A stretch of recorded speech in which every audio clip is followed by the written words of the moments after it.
All right, let's dive right in. As we said last week, we're doing a four-parter here, Dave. You want to give a bit of an overview? This is a great article by Jason England, The Mess That Is College Admissions. He is a former admissions officer, and he talks about the 8 things that he wished people knew about the college admissions process.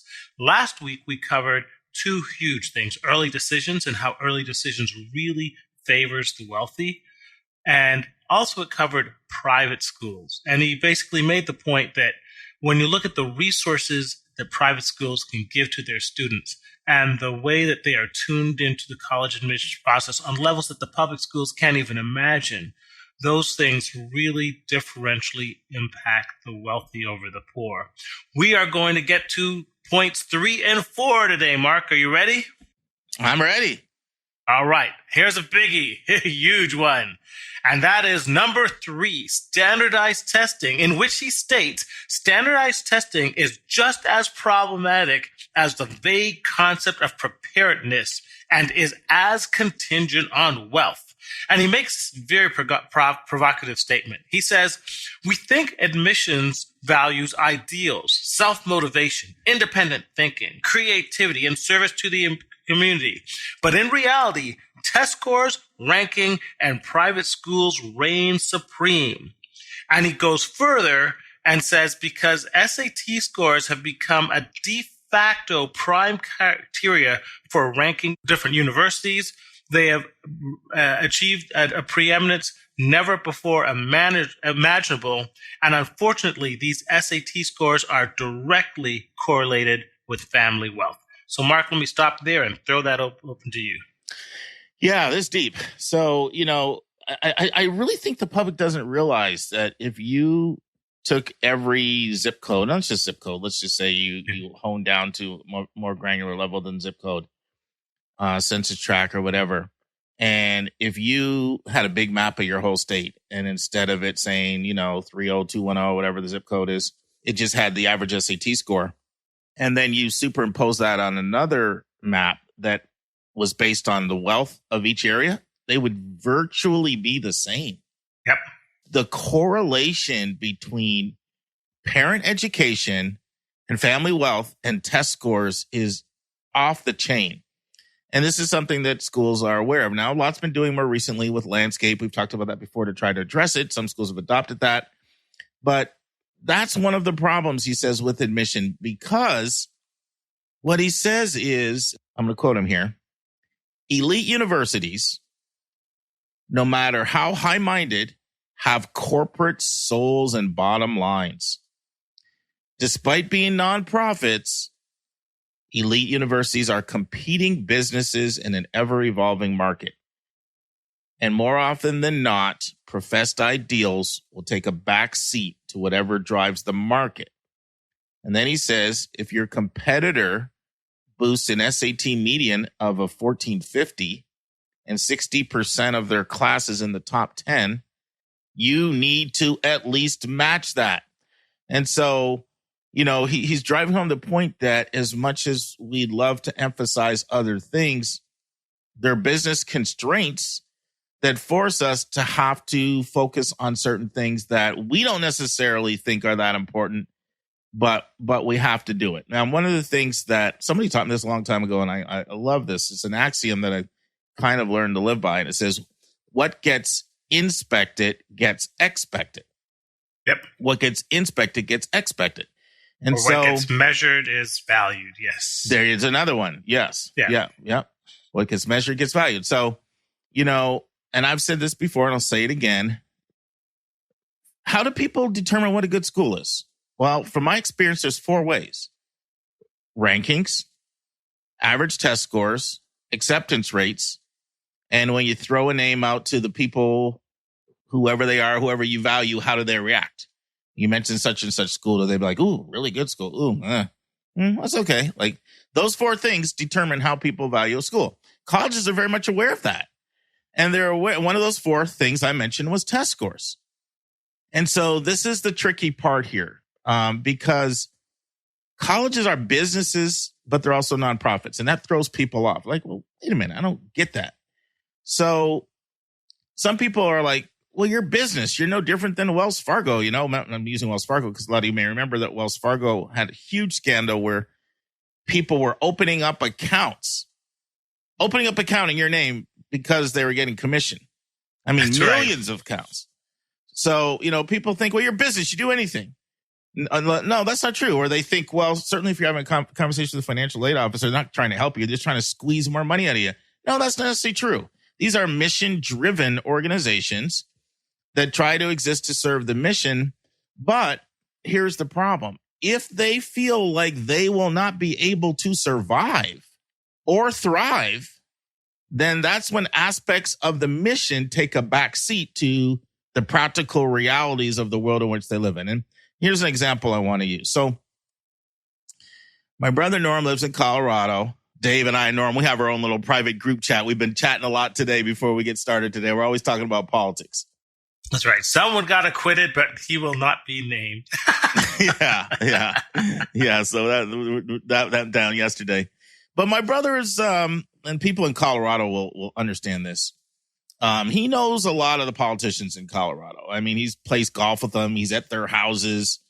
He's just sort of some of the circles he works in. So people like, you know, Governor Hickenlooper, now Senator Hickenlooper, Jason Crow, Mike Kaufman, Cory Gardner. These are the kind of politicians that my brother, you know, hobnobs with in his work. And so he's helped me try to understand politicians because sometimes I'm like, what is wrong with these politicians? They seem like just put their finger up and they blow wherever the wind blows. And he sort of helped me understand. He said, you have to understand the number one goal of a politician is to win elections. Their mindset is if I can't win elections, then I can't do anything. You're like, where are you going with this? Well, that's kind of how schools sort of are. Like, yeah, they have a mission and it's usually very noble. Very much some aspect of improving society in some way, make the world a better place, however they break that down. But they look at it like, well, if I can't continue to exist or I can't exist with any type of strength, how could I carry out my mission? And so it forces them to have to pay attention to these metrics like test scores because they know the public puts so much emphasis on them. I'll throw that out to you, Dave. Any more comments from you on this? Because there's a lot more I want to say, but I've been talking for a while. Well, I think two things about the SATs. Number one, ever since USU's War Report got on the scene 3-4 decades ago or whatever, you've seen schools game the system, Duke, New Chicago, Vanderbilt, where they want to almost like boast that they have the highest SAT scores because they know that it can mean vaulting several rungs in the rankings. And that directly translates to student enrollment and donors and so forth. But more importantly, I really want to make the connection on how wealth is connected to SAT success. I'm going to just take one example. The kids at the top schools take the SATs multiple times. Sometimes they're involved in online summer courses that have them start taking the SATs as early as the 6th grade. And then when they fall a little bit short, they have access to the best prep programs that can easily boost another 30, 40, 50 points onto a child's score in the span of a couple months to get them into a certain range that public school kids couldn't even imagine. And I know because my daughter had all those benefits. She was part of a group of kids that did online education with Johns Hopkins and Northwestern and Duke from an early age. As part of getting into these courses, they require you to take SATs from as early as the 5th or 6th grade, and that determines what type of math courses you can get into. So by the time they're taking the SATs in the 11th grade, they've already had this test 3, 4, 5, 6 times. And then if they fall just a little bit short, there's tremendous pressure on their institution to go ahead and take it one last time just so the institution can get you to maximize their score and they look the best. Mark, you remember that, Lauren ended up with a 1,500, I think, at 11th grade. She was a little higher than that. Great. Oh, no, that was before she got some test prep. Yeah. That's right. And which I never recommended, by the way. But that you never recommended. But the school counselor basically was, no, we want take it one more time because they wanted all their candidates to be scoring in the mid 1500s to get into those certain type of schools. Mark and I recognize now that the difference between 1500 and 1550 is insignificant. It is not a reflection of anything. It's just a reflection that a parent was able to plunk down a couple $1,000s on a test prep course to goose the extra 50 points. But the problem is, what about all those kids that don't have that extra $1,000? How about all those kids who are just trying to get food on their table and who are the parents just trying to make it work? And we're having direct comparisons. So I just bring that out to illustrate how unfair the SAT scores are for people who aren't in a certain socioeconomic bracket. I want to add something to that. So everything you said is legit. No disgruntlement at all. But a lot of times when people talk about the class advantage of the SAT, they immediately focus on test prep. I would be the first to say that if there was no test prep at all, kids that come from educated families of means will do much better on that test. Yes. Because so many of those class advantages are not just centered around test prep. They're centered around other things. For example, just having an educated parent growing up leads to certain conversations that you have, certain experiences that you have, exposure to things, seeing people read books, travel, going to libraries, people who your parents are in their social network, so they're over and you're hearing these conversations. All these things have a significant impact on test scores. Plus, more educated and affluent parents live in neighborhoods where the schools are better. So this cumulative effect of better schools and middle-class role models and middle-class values over 12 plus years of schooling shows up on these standardized tests. And once again, nothing's wrong with that. If you've been privileged, God bless you, but just understand your differential advantage. And one of the things that he says in this article, and I love this statement, none of my personal or professional experience has legitimized the notion that an applicant with a 1440 is going to do any better in the classroom or more worthwhile as a citizen than an applicant with a 1250.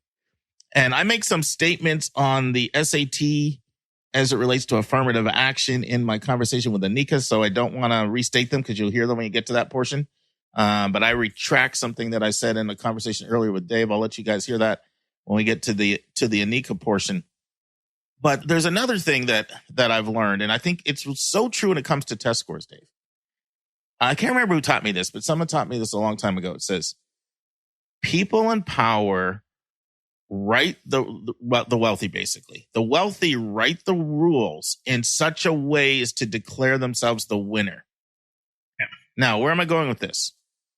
If it was true that standardized test scores had an inverse relationship to family income and education, you would not see any SAT anywhere. In other words, the reason why some of these things become used is because it's a way to advantage the advantage. Now, that's kind of deep, but that's just something to think about. Hmm? In Chicago here, despite this being a city that has 30% African Americans, one of the most segregated institutions has been the fire department. And one of the ways they keep it segregated is in order to get in and to advance once you're in, they have a standardized test, knowing full well that most firemen of minority backgrounds will not do well on any type of standardized test because of the differences of the public school system. The point being is, why do you need a standardized test to be a fireman? Okay. Mm-hmm. I mean, that's an example of how you can write the rules in a way to declare certain people the winners. That's absolutely correct. So, and the point that you're making here, basically, which I want to take away, and let's move on to the fourth one, is colleges internally don't necessarily feel like the test score is as significant as you think they think it is. It's just that there's kind of this ever keeping up with the Joneses. As long as the public, and it is the ranking guides, but it's not just the ranking guides, it is the population. I can't tell you, Dave, how many people have said to me, I look at average test scores as a proxy for how good the school is. Yep. And people do that apart from rankings. They'll look up the average test score and they'll say, oh, your average scores is this, your scores are this, you're the better school. And colleges are very much aware of that. As long as the public does that, whether it's the rankings or them just checking the stats, then it inevitably puts a survival type pressure on a school to have to account for that much more than they wish that they could.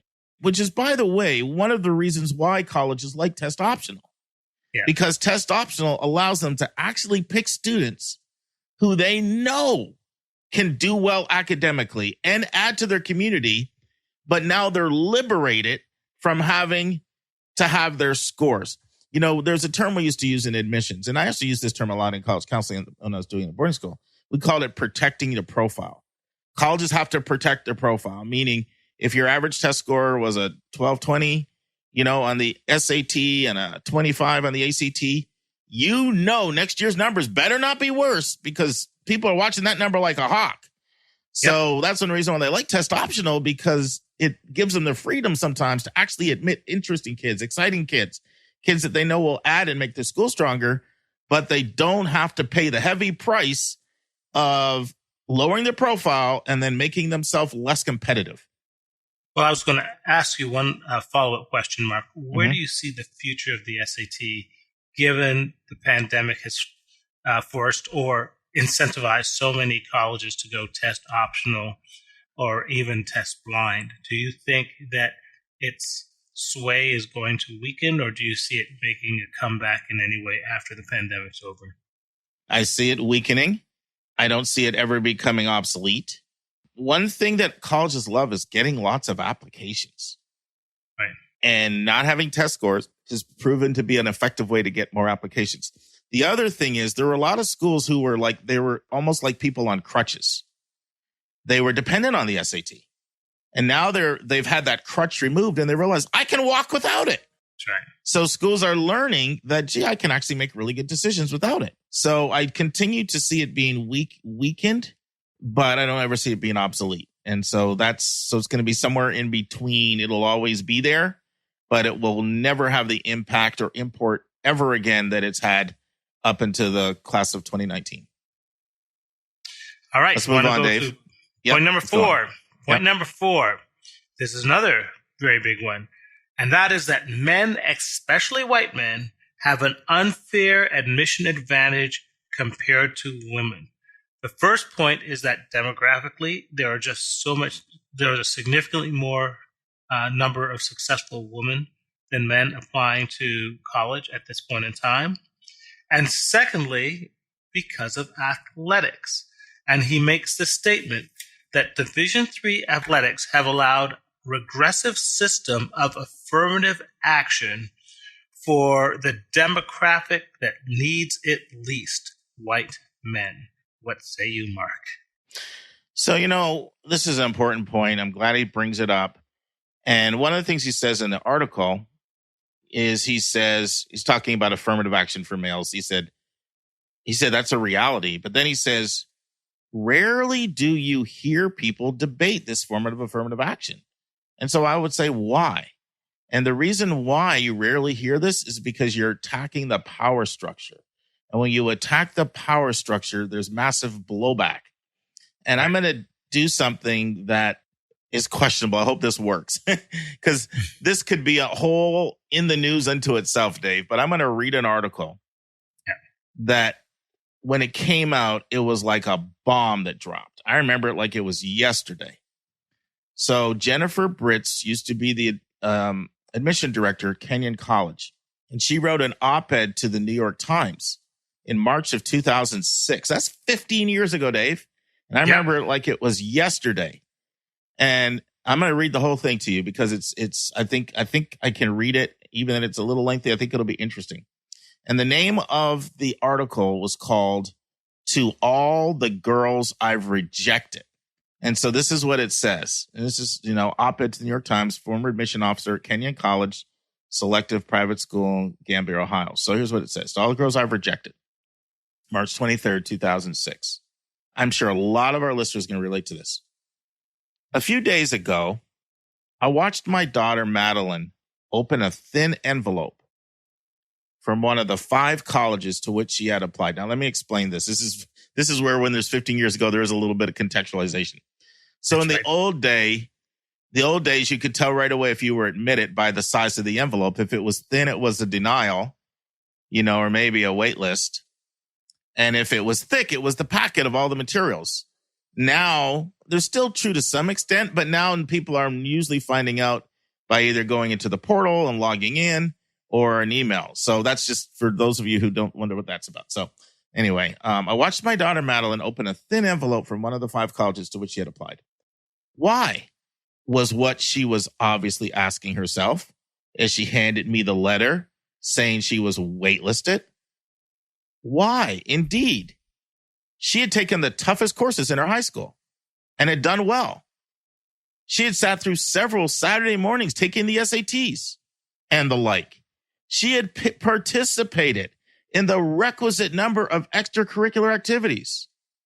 She had written a heartfelt and well-phrased essay and even taken the extra step of touring campus. She had not, however, been a national merit finalist. She had not dug a well for a village in Africa. She had not climbed to the top of Mount Rainier, but she's smart. She's well-meaning. She's a hardworking teenage girl. But in the day and age of the swollen applicant pools that are decidedly female, that wasn't enough. The fat acceptance envelope is simply more elusive for today's accomplished young women. Yep. I know this all too well. At my own college these days, referring to Kenyon, where she's the mission director, we have 3 applicants for every 1 we can admit. Just 3 years ago, it was 2 to 1. Though Kenyon was a men's college until 1969, more than 55% of our applicants are female, a proportion that is increasing every year. This is 15 years ago in 2006. Yep.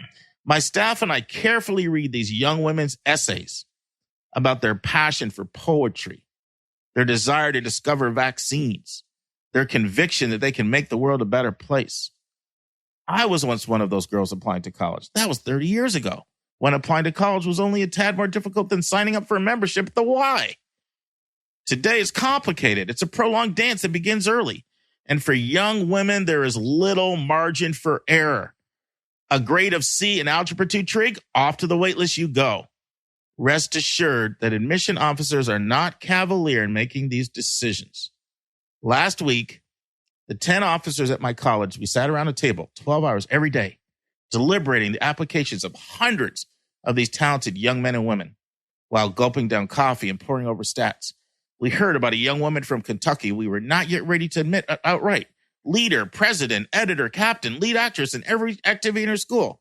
She had taken 6 advanced placement classes and had been selected for a prestigious state leadership program. In her free time, this whirlwind of achievement had accumulated over 300 hours of community service in 4 organizations. Few of us sitting around the table were as talented as directed as this 17-year-old young woman.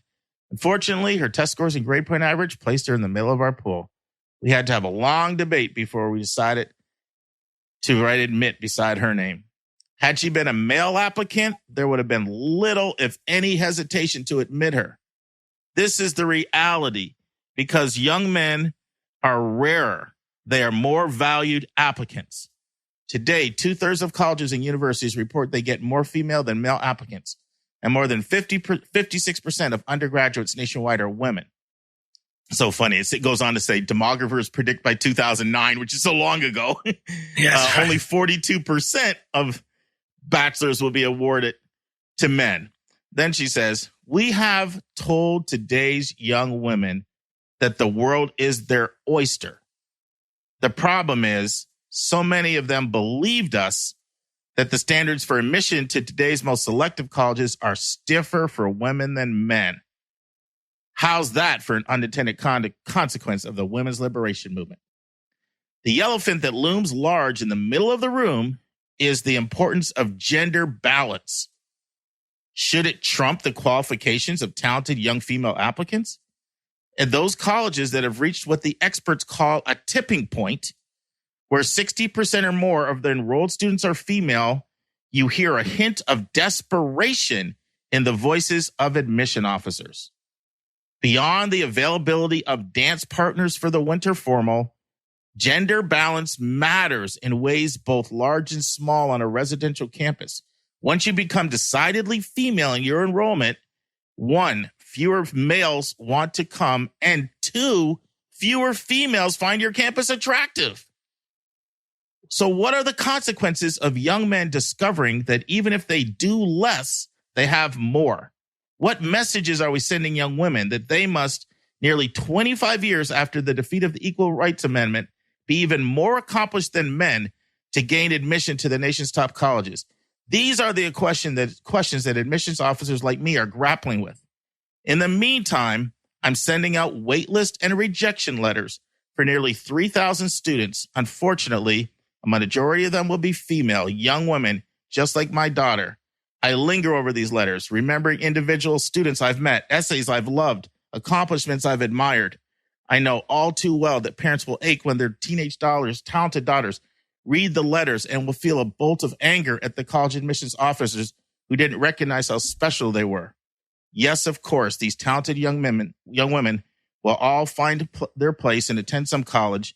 Maddie has 4 acceptances in hand, but it doesn't quite dilute the disappointment they feel when they receive a rejection or waitlist offer. I admire the brilliant success of our daughters to parents and students getting thin envelopes. I just apologize for the demographic realities.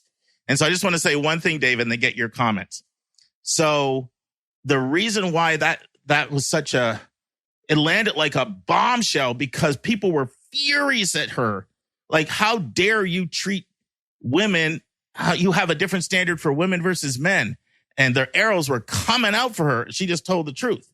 And so one reason why you don't hear a lot of talk about this is because you get a lot of blowback when you pull the curtain back and you expose the way it actually is. So I've been talking a long time. I want to hear your thoughts. Well, this is hard because the other question it raises is, why are men failing? And that we can't address that in this podcast. Yeah, let's leave that for another time, Dave. Yeah, we got to focus on. But that's a good point. We should come back to that. Yeah. So on the one hand, it's harder for women, but on the other hand, men are not competitive. So I'd like to actually segue into the other thing that I think is more actionable, which is why we actually give so much emphasis to Division III athletic programs that don't obviously give a financial benefit to the school.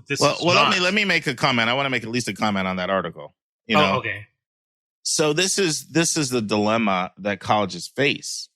Yeah. Is, it was in that article. You say that's not fair, but the problem is if you become too female, right, both men and women don't want to come. Right. So it makes schools have to try to be closer to gender balance, which means that it's easier for men to get in. Now, there are exceptions to this. The opposite is true if we're talking about programs like engineering, computer science, male-dominated professions. But I really wanted to take time to read that article because I don't know if people realize just how much more competitive it is for women than men, especially in certain majors and especially at a lot of colleges that aren't like math science centric in their programming. Well, I remember to that point reading an article about UNC, University of North Carolina. That's an outstanding state school, but I believe they passed the tipping point of greater than 60% women, or very close, about a decade ago. And there was a lot of conversations about how difficult it was for women to get into UNC because they were really desperately trying to gender rebalance that school. Have you heard anything about the UNC in that regard? Yeah, and the one that really hit me was Columbia because within 20 years of Columbia going co-ed, it was harder for women to get in than men. When just 20 years previously, it had been all male. Right. So, this is just a reality. And once again, this is a former male admission director at an elite school looking back and saying, these are the things I wish that the public knew. Right. But go ahead, Dave. You want to make the point about athletics and we'll call it a day. Yeah.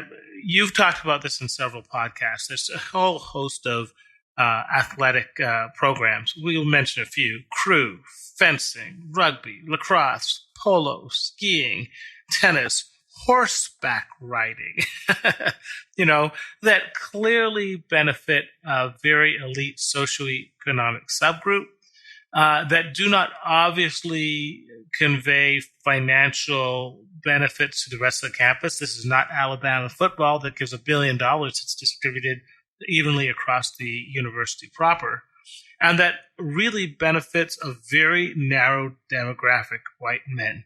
And why don't you discuss, you've mentioned it before, Mark, it has to do with the power structure and so forth, but why don't you just do a little recap of why these programs persist and why you anticipate they will continue to persist?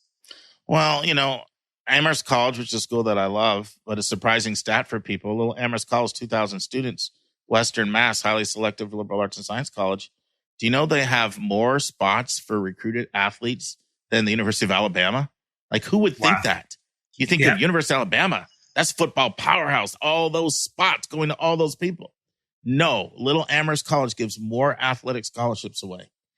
And it has to do with a lot of things. It has to do with who has power. It has a lot to do with who has power. Alumni played these sports at these schools. They give money sometimes because of their memories, and they want to continue to see programs be strong. That's how they remember, the great days. I differentiate from a little bit. I do believe that sports do bring a certain something to a college campus. I do believe that they bring the community together in a way that produces esprit de corps. I also believe that they, unite alumni. And I also think that they provide some real work-life balance so that, you can not just be all studies. So I do see value to athletics. But what he points out is there's a lot of obscure sports that don't necessarily bring the community together. They don't draw very many people to come watch them. Okay. And they're oftentimes sports that, are correlated with a lot of wealth. And you mentioned some, and there's many, many others we can mention as well. And they're gobbling up spots. And so why is that? I think it's a vestige of the old power structure.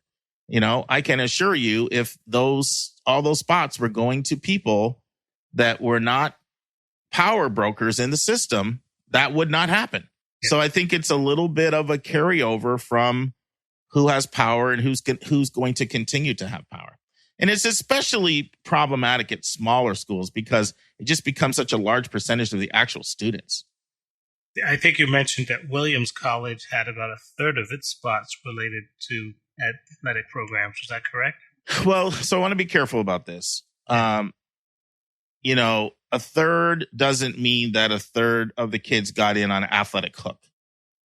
Okay. So there's kids that get in on an athletic hook, meaning the coach wanted you. And so they put an extra thumb on the scale and you were considered somebody who was bringing something extra. And so you weren't really competing by the same admission standard because you were bringing something valuable to the campus. That's closer to a sixth of the population. And there's about another sixth that walk on and make a team and they participated on the team, but it wasn't necessarily a determinative factor in them getting into it. But still, that's still a lot of people. Yeah. Because by the time you gobble up all your spots for legacies, that's just a protected class, which oftentimes, has a history of privilege. And then athletes, especially if you're coming in obscure affluent sports, that's a lot of spots. It is. And once again, what I don't want to imply to anybody is if you're using any of these angles to get in, there's something wrong for that. You know what? This is the way the game is played, and part of being strategic is using whatever resources you have. But the point of this article is we like to think of admissions as a meritocracy, and it's really closer to aristocracy than a meritocracy. And these are some of the reasons why you end up with campuses that are so full of people from the top 1% of the socioeconomic pie. But I do want to say this. I think sometimes there's a stereotype of dumb jock when it comes to sports. And at a lot of these more academic schools, these kids are still quite talented and they graduate at very high rates. And so I think it's important that people don't just stereotype every athlete as somebody who is academically underwhelming. I just have to kind of say that. No, but just recognize that as a group, they tend to be not as competitive. And if you took away their athletic protected status, you'd certainly see a significant drop in their admittance rates. Well, and one of the points he makes, too, is this particularly also biases men again. Because one, he said the white female athletes, they tended to have stellar academic credentials. Correct. But just take something like football. That's a male sport. That's a sport that has more people on the team than any other sport. That automatically gobbles up a lot of spots just for men. Well, I think we've covered. You want to put a bow on this? Yeah, let's put a bow on it. Sounds good. Sounds good. Sounds good. Sounds good.